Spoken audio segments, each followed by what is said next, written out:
Overcomer. Tatagalogin ko ha. Ano Tagalog nito? Overcomer.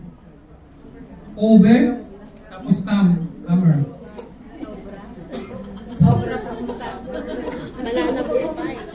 Ano, matagumpay. Amen. Hirapan na ako tuloy mag-Tagalog. Puro English yung ano ko. Nakakalimutan ko na yung sarili kong lingwahe. I forget my ano eh.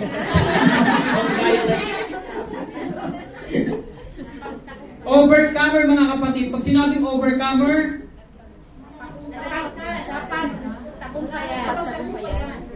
pagtagumpay natin yung mga bagay na may hirap sa buhay natin. Na pinagdaanan natin. Sino rito ang walang problema? Kasi kung marami ang problema eh. Gusto mo, bigyan ko yung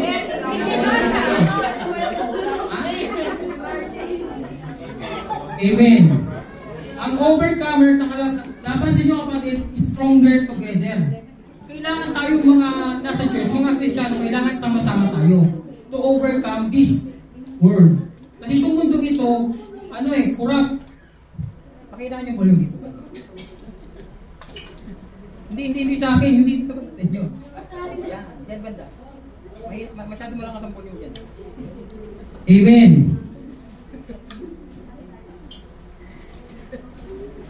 Ngayong gabi mga kapatid, I declare blessing upon blessing sa inyo at sa church na ito. Amen. These blessings come from the heaven through our Lord Jesus Christ. Amen? So, hindi ko na patatagalin mga kapatid. Ang tanong ko ngayon, may tanong ka ako isa eh. Taga-English to English. Have you ever fight with a giant? Yung matangkad sa inyo, ganito. Alam niyo ba, marami akong, yung dating hindi pa ako Kristiyano, yung sa driving, binaba ko yan eh. Pagbaba ko, tapos lumabas matakas, malaking tao. Sabi ko, no problem brother, ayun. Pero pagdating ko doon, ang tapang ko, pag lumabas siya, no problem brother, no problem. Kaya yung tapang na tao, depende yan sa laki. Amen. Have you ever fight with a giant? Nagkaroon na ba kayo ng problemang napakalaki? O ang problema nyo tao, bagay, walang hayop. Financial problem, addiction, relationship, yan. Kung meron mga kayong kapatid, ang tanong dito is, kung meron man kayo, tinakbuhan nyo ba o nilabanan nyo? Paano nyo nilabanan?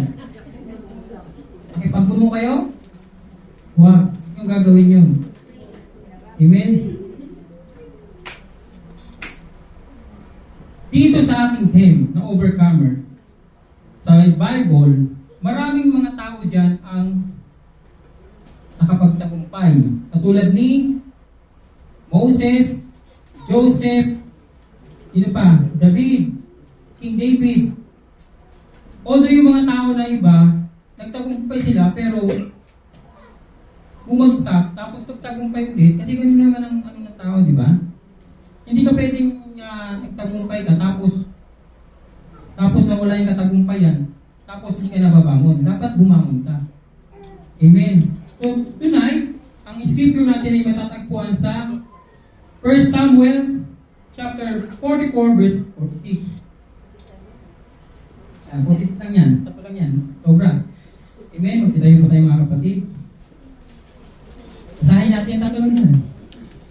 Yan. Sabi dito, the Philistines said to David, come to me and I will give your flesh to the birds of the air and to the beasts of the field. Then David said to the Philistine, you come to me with a sword and with a spear and with a javelin, but I come to you in the name of the Lord of hosts, the God of armies of Israel, whom you have defied. This day the Lord will deliver you into my hand, and I will strike you down and cut off your head. And I will give the dead bodies of the host of the Philistines this day to the birds of the air and to the wild beasts of the earth. that all earth may know that there is a God in Israel. Thank you. Lord, thank you, Lord God, for your word. Salamat, Panginoong Diyos, sa mga salita niyo, Panginoon, na aming pagpupulay-bulay ngayong gabi, O Lord God. And we pray, Lord God, that you will give us understanding. Holy Spirit, manifest to us, dwell on us, O Lord God. To give us, Lord, the knowledge, the wisdom, and understanding, and boldly, maintindihan namin, Panginoon, O Lord. Salamat, Panginoong Diyos, sa gabi ito, patuloy kay Panginoon na mag-usap sa puso namin, Lord. Sa mga salita niyo ngayong gabi, ay tumatak sa aming puso't isipan. Naalis kami dito sa lugar na ito na nadala ang tagumpay galing sa inyong mga salita. Salamat, Panginoong Diyos. Pinupuri ka namin, sinasamba, dinadakila. Inyataas. In the mighty name of Jesus. Amen and amen. Amen. May a seat, ma. Ayan. Ano ba dapat? Diba? Alam mo na isagot eh. Dito sa binasa natin, ito si David, hindi pa siya dito hari. Batang paslit pa lang siya. Batang pa lang. Pero alam niyo ba, marami na siyang, may pinataog na siya, isang leon at isang, ano bang verse? Oso. Yan. Before niya ito, kalabanin tong si Goliath. Diba, popular naman sa atin ito kahit yung bata pa. Si David at Goliath, ang paborito natin, makita yung picture, ayaw natin basahin, di ba? Gusto natin may picture, ganito. Si Goliath, si David, ha? Gusto natin may picture. Diba yung Bible? Kapatid, itong kinakaharap ni David, alam niyo ba, wala siyang takot nang hinat niya yung Goliath. Natakot lahat ng armies ni King Saul. Pero siya hindi. Ang liit-liit niya. Lalaban ba itong maliit na to? Maliit na nga siya. May naliit pa. Kasi wala namang mag-aakala na ito'y magtatagumpay. Ganito kaliit lang. Sino ba ang magtatagumpay sa ganito kaliit lang? Tapos ang kalaban mo napakalaking tao. Gigante. Kumbaga kung mayroon lang pustahan, isang ka ba? Kay David ba o kay Goliath? Natural. Kay Goliath ka, di ba? Di ba? Pero ako pupusta ako sa referee. Kasi siya lang magdidesisyon eh, kung sino mananalo. We are all facing various giants in our life. Various of trials and problems, napakarami. And hindi natin hahayaan na magtagumpay itong higanti sa buhay na itong mga pagsubok na ito. Kaya tingnan natin ito si David kung paano niya ginapi ang giant na ito sa buhay niya at sa buong buhay ng Israel.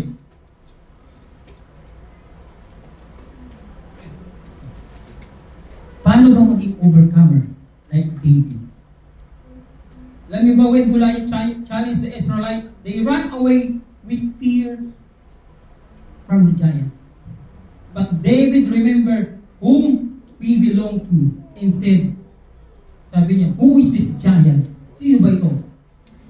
He's mocking the armies of the Lord, of the living God. Ngayon kapatid, matatakot ka ba kung hinahamak ang iyong Diyos? Hinahamak ang iyong pagtatao? Hinahamak lahat ng meron sa iyo, yung minamahal? Matatakot ka ba sa mga problema ang kinakaharap mo? Alam niyo ba ito si David? David remembered that they were God's army and God is with them. However, nakalimutan ng mga Israelites yung mga nagawa ng mga ninuno nila kung paano napagtagumpayan nila ng mga Israelites. Ito pa kaya itong giant na to? Wala silang tiwala kay Lord. Doon pa lang talaga sa maliit. Wala pa silang tiwala kasi maliit eh.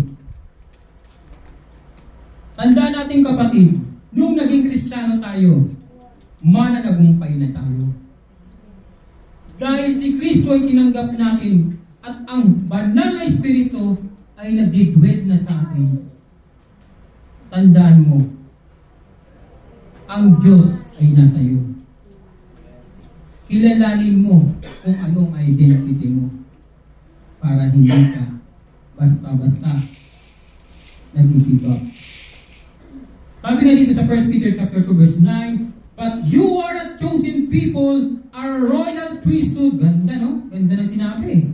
You are a chosen people, a royal priesthood, a holy nation, God's special vision, that you may declare the praises of Him who called you out of the darkness into His wonderful light. Praise God.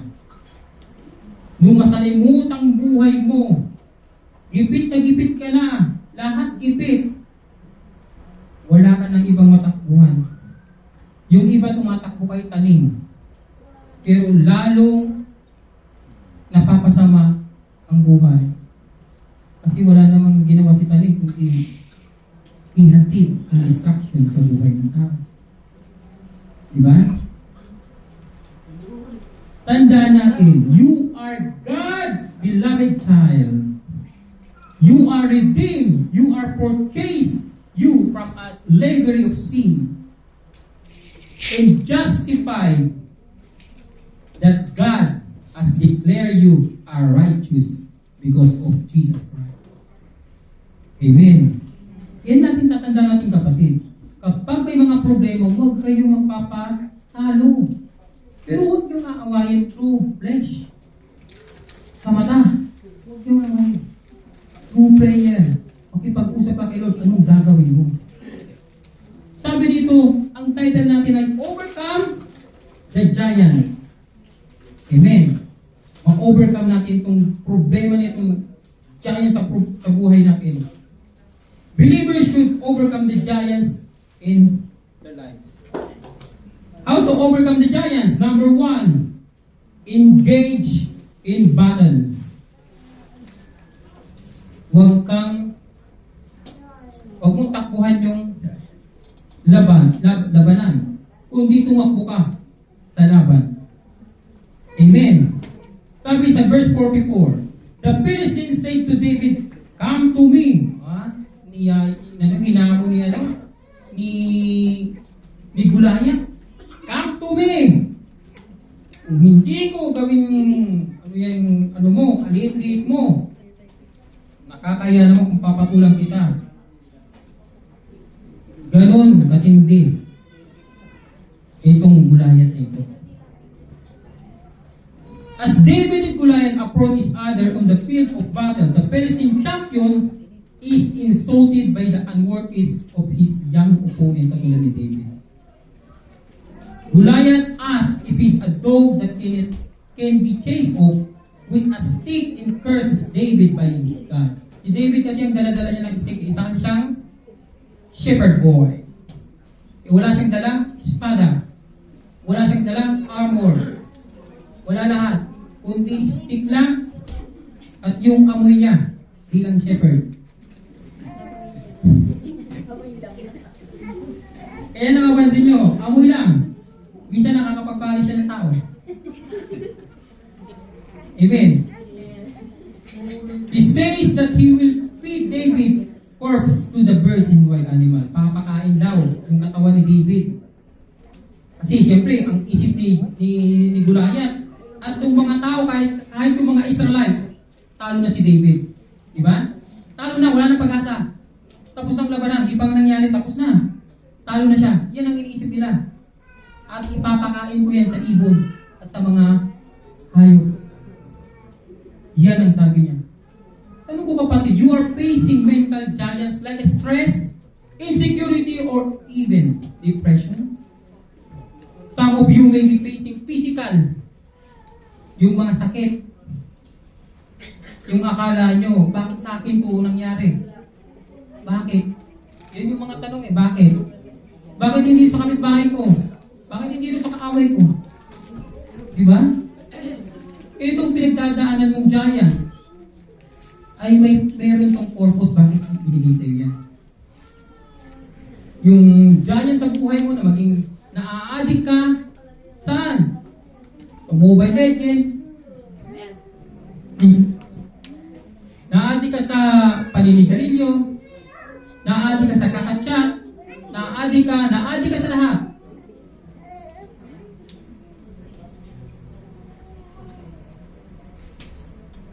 You face all kinds of giants. At iba pa mga kapatid, pinakaharap pa yung emotion. Nag-worry, nag-aalala sa mangyayari dito. Kasi may war na naman eh. Sabi ni, Secretary Mona. Hindi, totoong may war. Totoong may war. Sa pinagtatrabaho ko sa military, merong war. Hindi lang sinasabi dito. Para hindi magpanik. Yan ang totoo. Hindi naman siya bawal sabihin. Bawal na siya ikwento.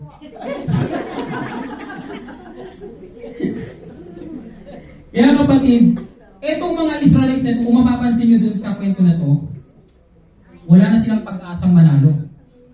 Katulad sa buhay natin, sa buhay nyo, may mga bagay na kala mo wala nang lusot. Wala na.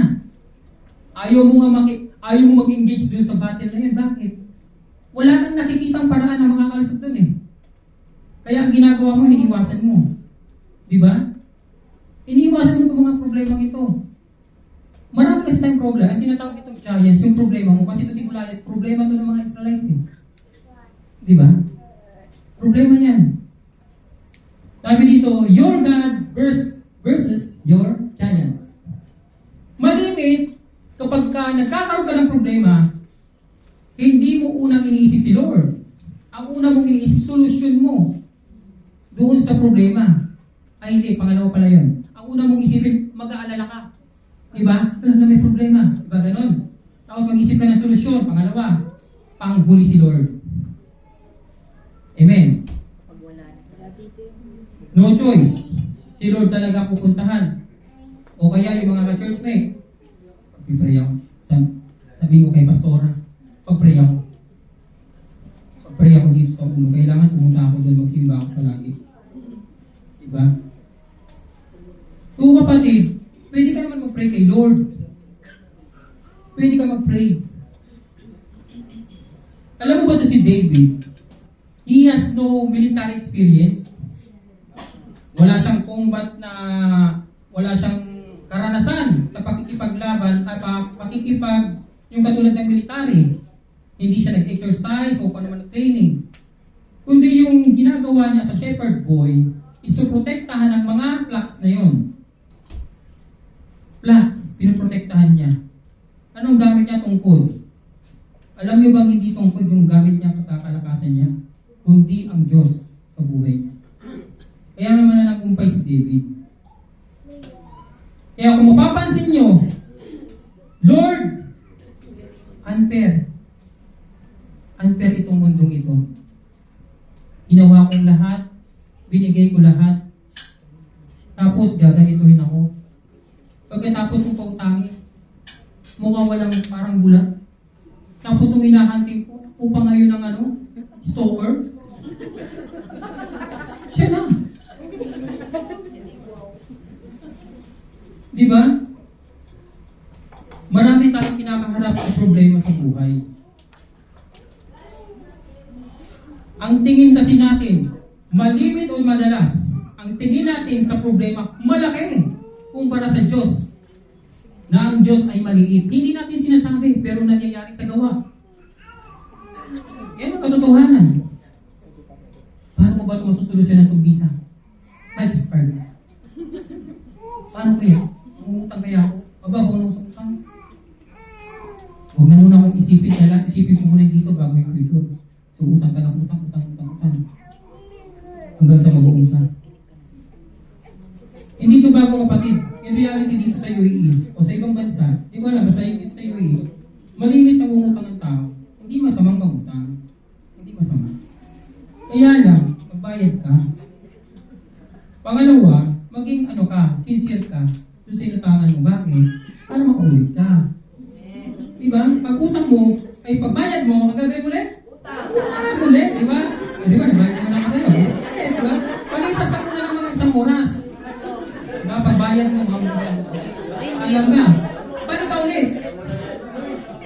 Ganda ng mga tip, ah.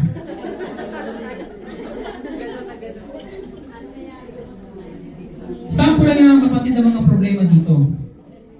Pero dito sa UAE, next slide. Yan, kapatid. Ang nangunguna sa ulo ay yung last na tinatawag. Oh, yung asawa ko, nag-away kami yan dati, pastora. Sabi niya, may last ka. Sabi sa akin, anong last pinagsasabi mo? Wala kang huli, wala nga akong ginawa. Diba? Yung last daw, last. Sabi ko kasi last. Hindi niya sinabi kasi, puro English kasi yan dati. Hindi niya sinabi na yung last pala, pagdanasa. Tinagalog sana niya, hindi pa magtagalog.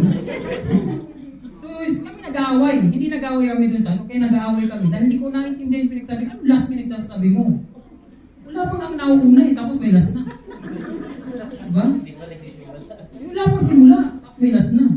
Kapatid, etong last na ito na tinatawag is pagdanasa. Madalas at marami ang nangyari nito. Palagi ko nga sinasampol mga lalaki. Kawawa mga lalaki, no? Kasi mga lalaki talaga, kahit basahin pa sa Biblia, marami talaga silang babae. Diba? Yan ang katotohanan. Hindi ko yan itatago na dahil ako'y lalaki. Diba?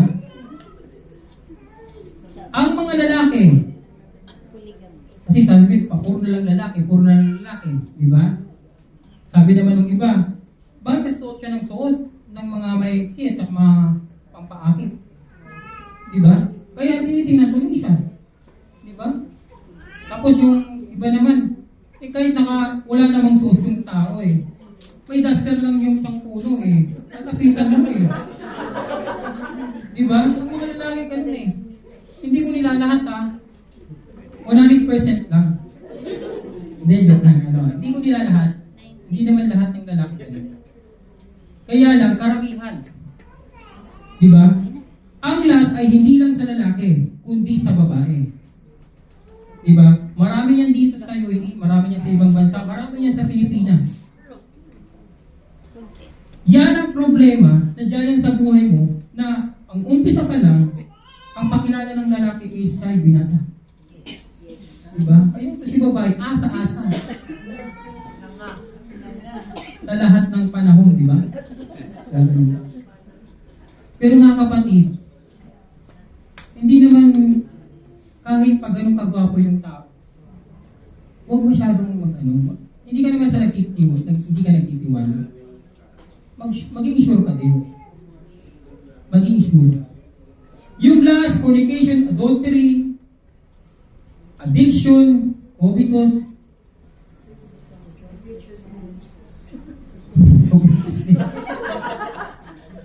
covetousness, yan. Nangangabit, addiction saan? Addiction manood ng porno. Addiction magsigarilyo. Addiction wala namang na-addict sana. Wala na-addict sana. Sa ay! Mga kapatid, eto nakikita niyo sa picture. Bakit palit yan? Ayan. Ayan nakikita niyo sa picture. Isa po yung ahas. Hindi kanyan papatayin kagad. Unti-unti kanyan. Kasi hindi mo naman nararamdaman ang sakit pa eh. Pero kapag napaluputan ka na yan ng dahan-dahan at pinigda ka na, mabibigla ka. Wala ka na palang buhay. Ang ibig sabihin nitong buhay, wala ka ng pag-asa. Kasi pag wala ka ng pag-asa, wala ka ng buhay. Ganun lang naman ng tao eh. Magpapakamatay na sila. Bakit? Wala nang lulusutan. Dahil sa problema nila.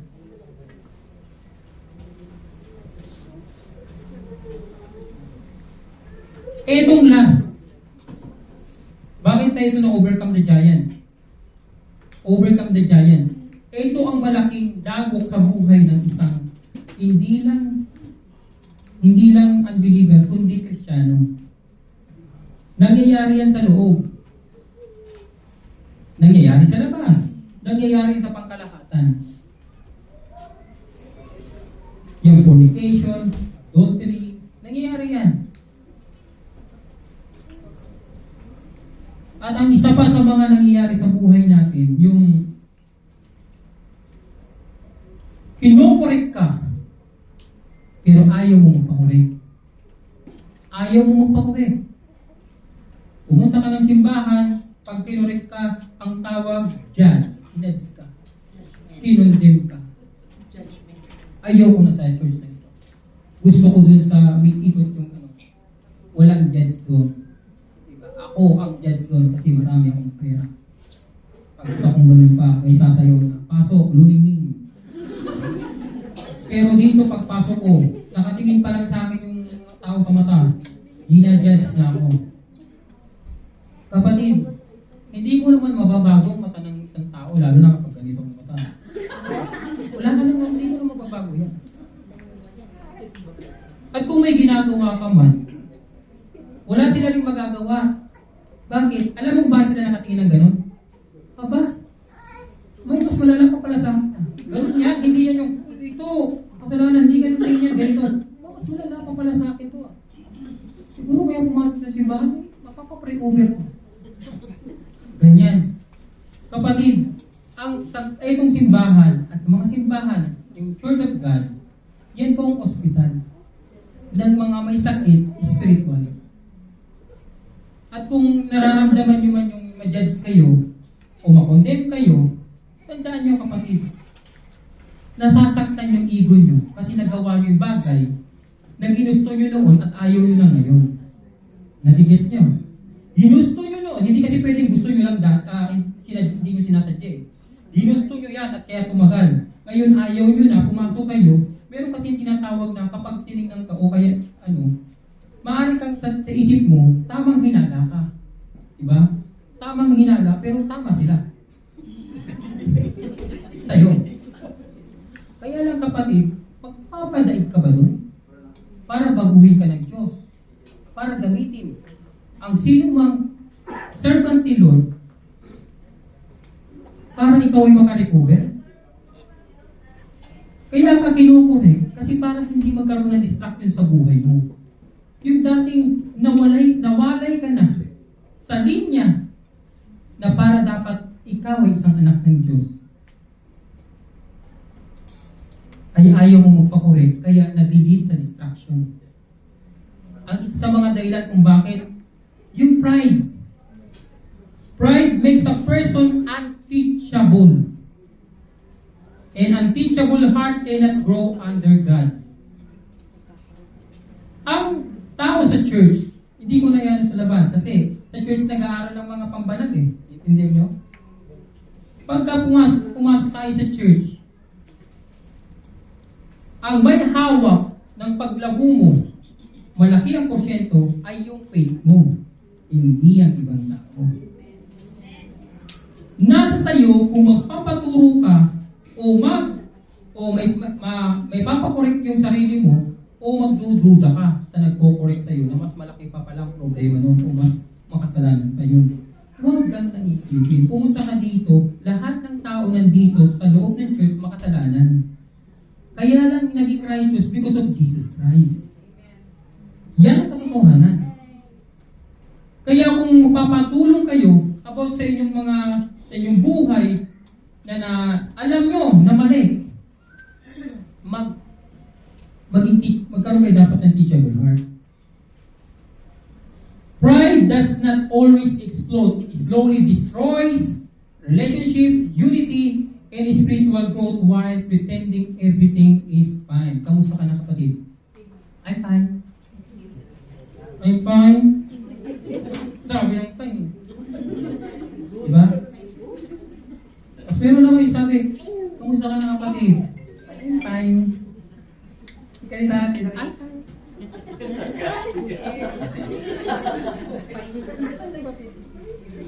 Yung mga expression na sinabing fine sila, tapos hindi naman pala talaga sa loob. Para lang matigil ka. Diba? May mga giant sa buhay mo, may mga problema ka sa buhay mo, kung bakit ka nasa church. Yung iba, bakit nasa church? Siguro mga 5% lang siguro ito Pumunta sila sa church kasi wala silang problema. Gusto nila magka-problema. Bakit? Hindi lahat na nagpupunta sa church ay nakaranas ng ng matinding bugnot sa kanilang buhay. Yung iba, naranasan na nila ang kapangyarihan ng Diyos, kaya pumunta sila sa church para magpagamit. Amen. Ang sabi sa Galatians chapter 5 verse 16, walk by the Spirit and you will not carry out the desire of the flesh. You will not gratify the flesh. The desire of the flesh. Yung ibig sabihin, hindi mamumuna ang flesh mo kapag ikaw ay lumalakad sa Espiritu ng Diyos. Kasi minsan ang ginagawa natin, ito madalas, pag may nanakit sa'yo, imbis na lagyan mo ng tape yung bibig mo, sino yun? Pag nandito siya, papatawarin ko siya. Pero sa oras na makita ko siya, kung saan siya nakatayo, doon ko siya lalagyan ng monumento.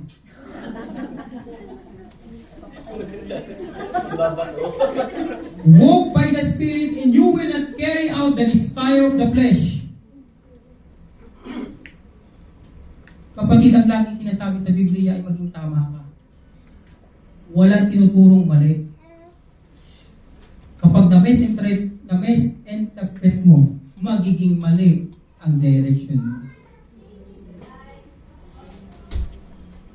A Christian, ito pa yung mga iba, a Christian without compassion for souls has forgotten what grace did for him.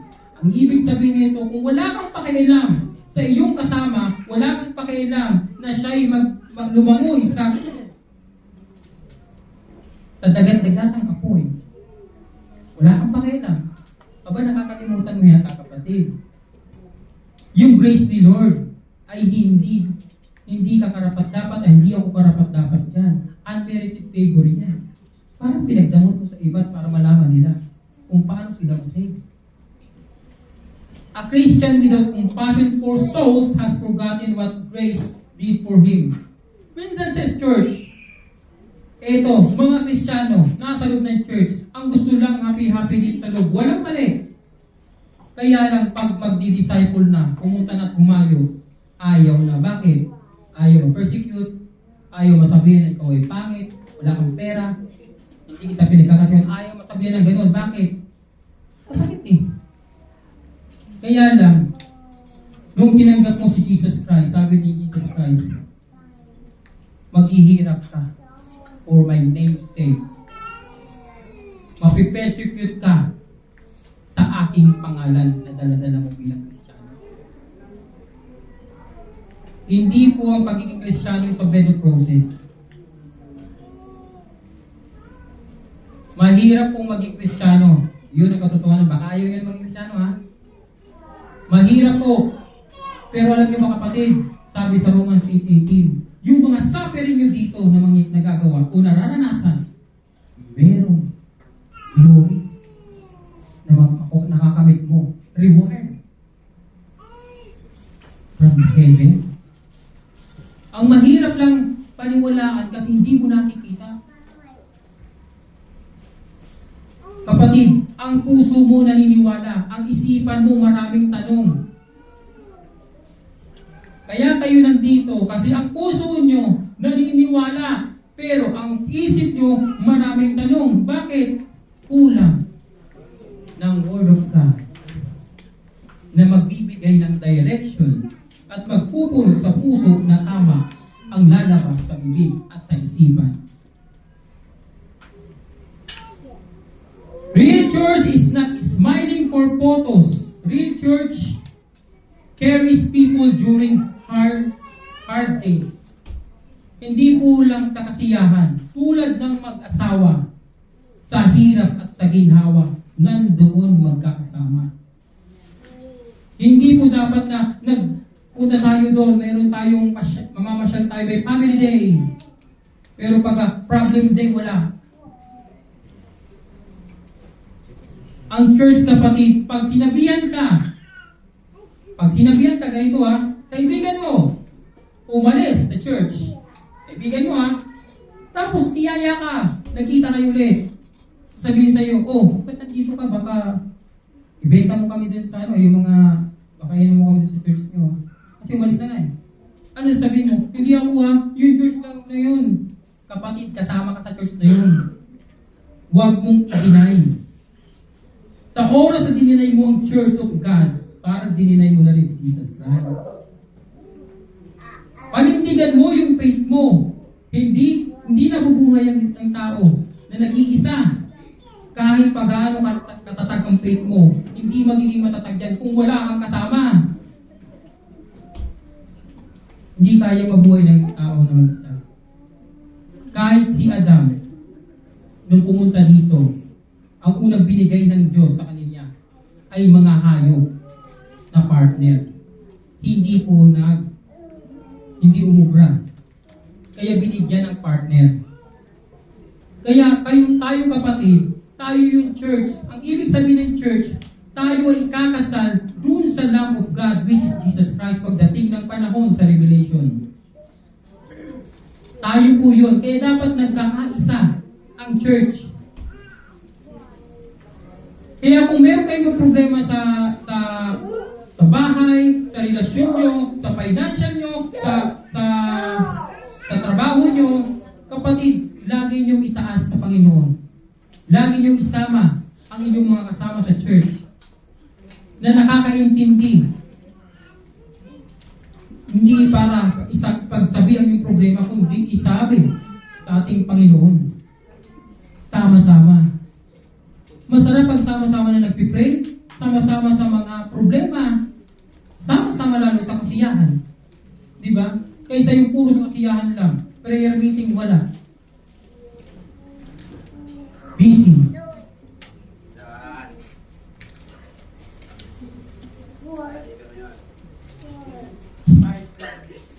Kaya kapatid, you have to overcome giant, you have to engage in battle. Ang engage dito na sinasabi, huwag mong takbuhan. May tatlong dapat mong takbuhan. Ito ha. May tatlo. Ang sabi dito, engage in battle. Kailangan tumakbo ka dun sa labanan. Ito ngayon yung tatlong dapat mong takbuhan ang tumakbo ka dun sa labanan. Huwag kang tatakbo sa labanan. Takbuhan mo siya. Ang alin? Temptation. Na katulad ng sexual immorality. Huwag na huwag kang tatambay doon dahil sabi mo Kristiyano ka na. Ang sabi sa Bible, sa 1 Corinthians chapter 6, flee! Katulad ng ginawa ni Joseph. Ginawa ni Joseph sa Old Testament. Yung asawa ni Potiphar na napakaganda at siya'y napakakisig, napakagwapo. Diba? Tinukso, hindi nagpatukso, tumakbo. Yan yung isa. Pangalawa, ang pagiging greed. Sakim. Pag alam mo na nakakaramdam ka na puro na lang sarili mo, takbuhan mo yung kasalanan na yun para hindi ka tuluyang kainin yung kasalanan na yun. Pangatlo, yung idolatry na tinatawag. Yung meron kang sasambahin na ibang Diyos bukod kay Jesus Christ. Hindi po yan tinatambayan. Dapat yan inaalisan. Okay, may kaibigan ka, pamilya mo. Minsan, hindi kayo parehas ng pananampalataya. Anong gagawin ko kaya? Tatakwin ko siya? Hindi. Pero sa oras na magpipray sila, kailangan hindi ka makihalo sa kanila dahil magkaiba kayo. Ipag-pray mo sila. Hindi ka kasama sa prayer nila. Ikaw dapat ang nagpipray para sa kanila. Na maging Christian sila, tumanggap kay Jesus Christ na walang ibang Diyos, kundi siya lamang. At yung pangalawa natin, to overcome giant, you must kailangan nakapokus sa supernatural intervention of God. And sabi sa verse 45, then David said to the Philistine, you come to me with a sword, with a spear, and with a javelin, but I come to you in the name of the Lord of hosts, the God of armies, Israel, whom you have defied. Ito yung sabi ni David. Pumunta ako dito sa pangalan ng Diyos, the God of all armies of Israel. Alam niyo ba si David? Wala siyang dala-dalang mga armor.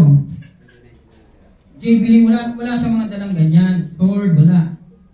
Ano dala niya? Anong dala? Diba, slingshot? Bato. Ilang bato? 5. 5 bato. Isa lang ang pumukol. Pero alam niyo ba, ang pumatay kay Goliath ay hindi yung sling niya. Hindi ang sling niya. Kundi ang sword ni Goliath mismo. Kung babasahin niyo sa verse 51, doon, kinuha ni David ang sword ni Goliath at ipinugot sa ulo ni Goliath. Alam niyo kapatid, David is not intimidated by Goliath o shield bearer on front of Philistine champion. Hindi na intimidate siya. Kasi alam niya na ang Diyos na buhay na sinasamba niya ay mas malaki dun sa giant na kinakaharap niya. David declared that he comes to the battle in the name of the Lord Almighty, whose armies Goliath has been defying. This world ay malalaman ng buong mundo na ang God of Israel ay tunay.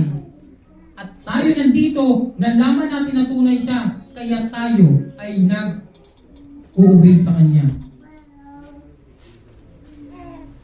Si David ang dala-dala niya, bukod sa sling at bato, ang kinikiri niya yung kapangyarihan ni Lord. Gamit niya rin ang full armor of God. Ang helmet of salvation, ang shield of faith. Hindi naman kasi siya nakikita Nagmamanifest yan sa buhay ng Kristiyano. Makikita yan sa buhay ng Kristiyano sa oras ng problema. Sabi dito, with men this is impossible, but with God all things are possible. Iisipin mo, imposibleng makalusot ka sa problema na yan. Imposibleng magapi ang problema na yan. Imposibleng ang giant niya sa buhay ko. Pero walang imposible sa Diyos. Even though I walk through the valley of shadow of death, I will fear no evil, for you are with me. Ang sabi ni Lord, you are with me. Sabi niya kay David. Katulad ng pangako ng Diyos kay David, ganyan din ang pangako niya sa mga taong naniniwala kay Jesus Christ at nananampalataya. Our part is surrendering our life totally in the hands of Almighty God and totally depending on His deliverance. And God's part is to protect us and fight the battle for us. Hindi po battle ninyo, kundi battle ni Lord. Pinaglalaban niya tayo. And He give us victory. Hindi tayo nakikipaglaban para magtagumpay, kundi mananagumpay na tayo. Dahil ang Diyos natin ay a victorious God. Always remember, the safest place for your life is the hands of the living God. He knows you, He understands you, He will guard you, and He will keep you. All your problems, all your giants in your life ay merong comfort and peace. The Lord is my light and my salvation. Whom shall I fear? The Lord is the stronghold of my life. In whom shall I afraid? When the wicked advance against me to devour me, it is my enemies and my foes who will stumble and fall. Kapag nasa iyo ang Diyos, hindi ka matatakot. Ang overcomer ng pagiging overcome ng isang Kristiyano ay hindi takot makipaglaban. Lalo na, alam mo, nasa iyo ang Diyos. Our strength to accomplish will is established as we step out in faith and believe in God against all odds. Lahat ng kumakalaban o nakahadlang sa sa katagumpayan mo bilang Kristiyano o bilang paniniwala sa isang Diyos na nagmula sa langit. Kapatid, ang faith mo ang basihan. So do not fear, for I am with you. Do not be dismayed, for I am your God. I will strengthen you and help you, and I will uphold you with my righteous right hand. Itong mga sinasabi dito to overcome your giants. To overcome your giants, kailangan nakapokus ka dun sa supernatural intervention ng Diyos. At kapag nakapokus ka dun, hindi ka matatakot. Kung kilala mo ang Diyos sa buhay mo, kung kilala mo, hindi ka matatakot sa labanan. Hindi ka magkakaroon ng confusion basta-basta. Hindi ka basta madi-deceive. Hindi ka basta magre-react. At kapag dineclare mo na, I am an overcomer by the blood of the Lamb and by the word of my testimony. Because of the blood of the Lamb na dumana sa cross of Calvary, yan ang basihan kung bakit ka merong eternal life. Bakit ka na-save? Dahil merong Redeemer na nag-redeem sa iyo at sa akin. Ang Diyos natin, mga kapatid, ay ang Diyos ng pag-asa, ng kapayapaan, ang Diyos ng pangwalang hanggan. Hindi siya apektado sa anumang problemang giant sa buhay mo. Hindi siya. Hindi siya apektado. Ikaw ang apektado. Kaya pumunta ka doon sa Diyos, lumapit ka sa Kanya at pakikinggan Kanya. Number 3, facing the giants in the name of God.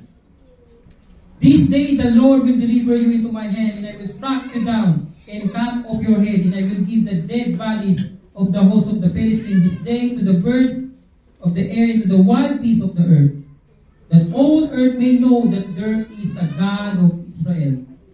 David attacked his Goliath with enormous force, probably between the eyes. Dito. Kapag may atake ka, inaatake mo, hinahanap mo ang problema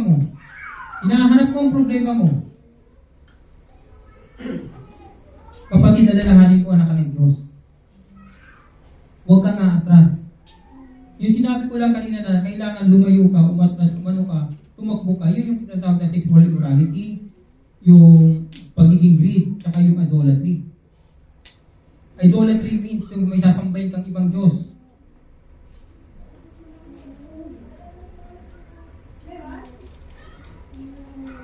Sabi dito, if God is for us, who can be against us? Alam niyo ba ito si David? When he faced the giant sa buhay niya, doon sa buhay din ng armies of God, alam mo ba ang ginawa niya? Pinuputan niya ng ulo si Goliath. Ano man, kapatid, ang problema na may magmamanifest sa iyo, paano mo puputan ng ano yan? Para hindi dumanak na para sa buhay mo? Mag-pray ka. Mag-devotion ka. Magkaroon ka ng oras para kay Lord. Mag-attend ka ng mga gawain sa church. Kasi wala namang ibang gawain na makalangit, kundi sa church lang. Hindi naman sa ibang, kahit sa trabaho nyo, sa park. Wala ibang kundi sa church lang. All David has faith in a rock, and he defeated the giant. All you need is faith in the rock to defeat yours. Alam niyo ba, kapatid, the world offers pleasures now, in pagkatapos yung sinasabing saka mo na babayaran, ngayon mo kukunin, saka ang bayad. Pero si Lord, ang inoffer niya sa atin, pinagbayaran niya na before mong pangkunin. The giant in front of you is never bigger than the God inside of you. Kaya kung may malaking danak sa pananampalataya mo bilang Kristiyano, danak sa iyong relasyon, sa iyong asawa, sa mga anak mo, danak sa iyong problema sa iyong trabaho, sa mga kaibigan mo, kapatid, ipag-pray mo sila. You are not defeated when you lose. You are defeated when you quit. Kapag nag-give up ka. At ang the best dito, dapat availability matters more than ability. Because God used you to those who are willing.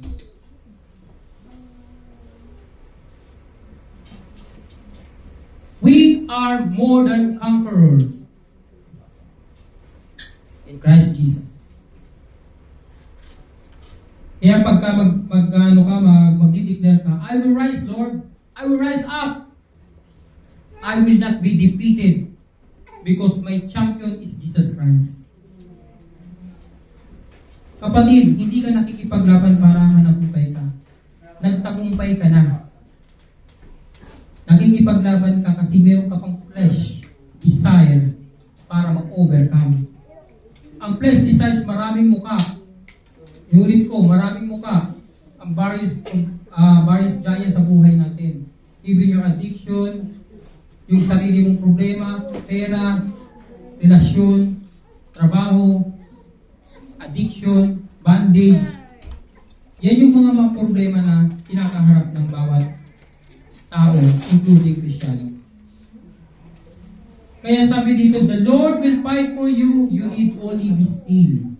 Still your faith not be moved. Hindi dapat nag-move yung faith mo.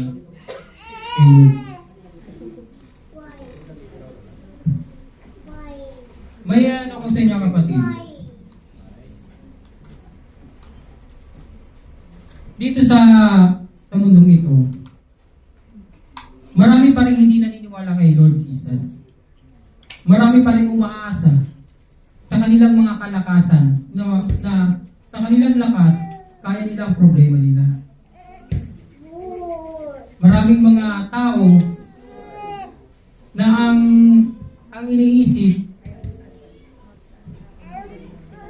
iniisip yung solusyon ay galing sa kanilang kakayanan. Hindi natin binabawi o binapawalang bahala ang mga karanasan ninyo o karanasan ko. Sa mga napagtagumpayan o nakuha mo, mga accomplish mo sa buhay, hindi naman binabaliwala yan. Kaya lang, lahat ng meron na yan na pinagtagumpayan mo noon nang wala ang Diyos sa buhay mo ay walang kwenta. Kasi mawawala na yan parang bula. Dumating ka dito sa buhay na ito, hindi dahil nagtagumpay ka sa sarili mong paraan o sa kaibigan mo o sa pamilya mo. Kundi nagtagumpay ka nang hindi mo nalalaman na ang Diyos ang behind the scene ng buhay mo. Kaya kapatid, kapag magkakaroon tayo ng problema, paano masolusyonan? Paano mo-overcome yung giant sa buhay mo? Tumingin ka sa langit. Huwag sa kisame. Sa langit, kapatid, mapapansin mo kung gaano kadakila at gaano kaganda ang nilikha niya na alam mong may Diyos at paraan sa buhay mo at sa buhay ko. Kaya kapatid, kapag ikaw ay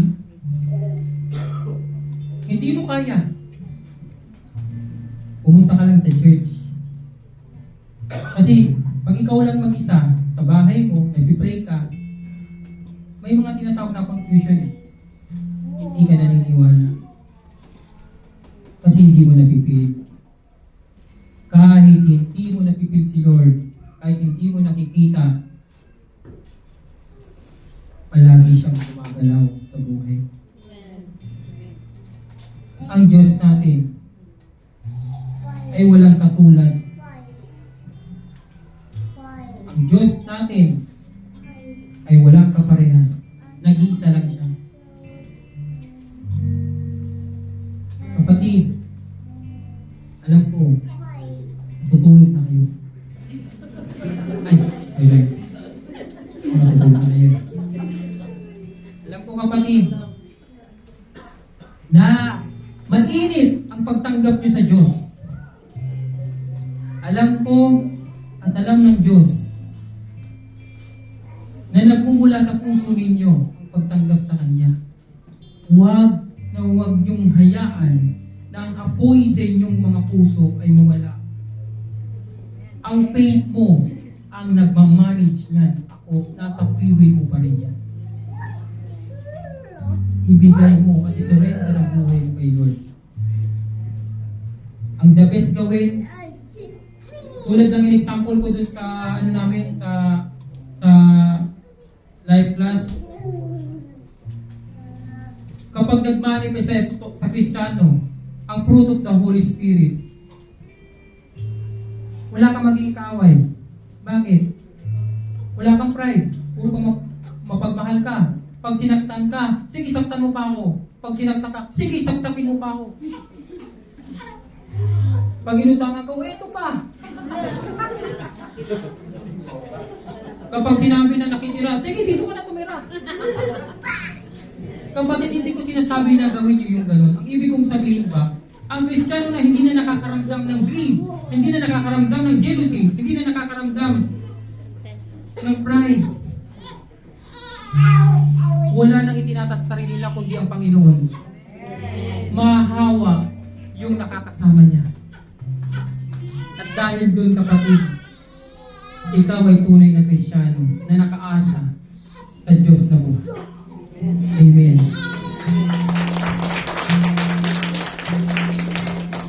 Some people live in this world. This is their years here on earth. Ito lang.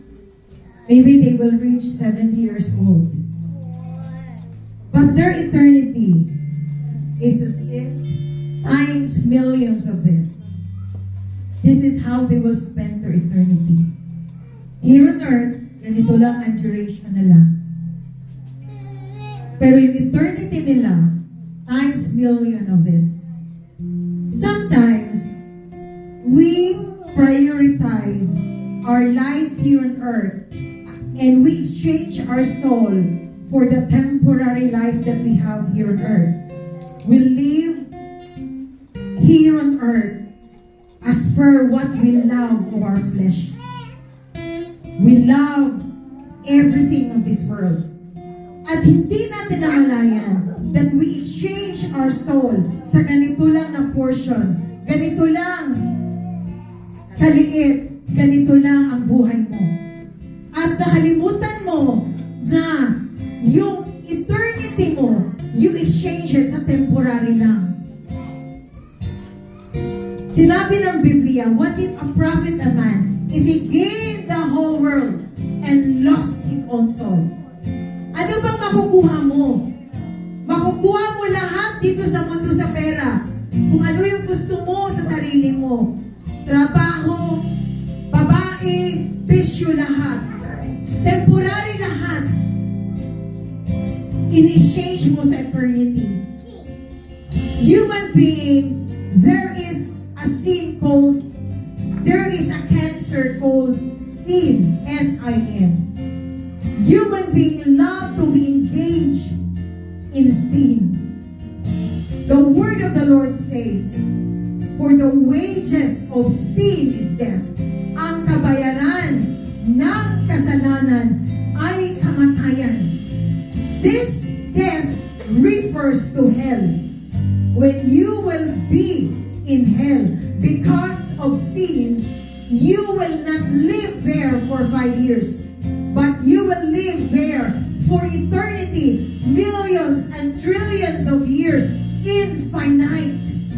You will suffer. Think of this. Which of the two that you're going to choose? Maybe after a couple of hours, you will die. Maybe you will go back to heaven. And if God will ask you, why should I let you come into heaven? Tatanungin ka ng Diyos, why should I let you come into heaven? What is your answer? I cannot answer that. Only you can answer. Brothers and sisters, the most important thing that you are going to prepare is not the life that we have here on earth. Yes, you have a good education. You have a good career. You have a good family. But that one is not your eternity. Your eternity is when you will spend after your death here on earth. Now I will ask you again, where are you gonna go?